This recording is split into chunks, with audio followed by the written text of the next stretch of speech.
Good morning everyone. Ayan, ang sarap ng pagkain namin guys. May suriso, may coffee, may gulay.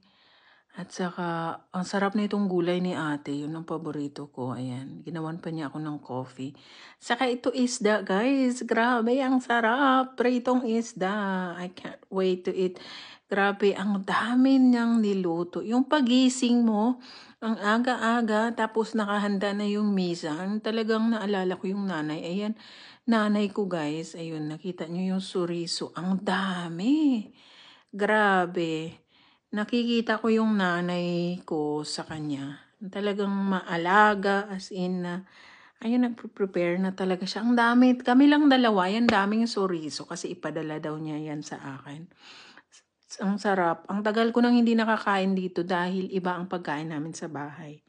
Ayan. Thank you for watching. Give a heart. Bye!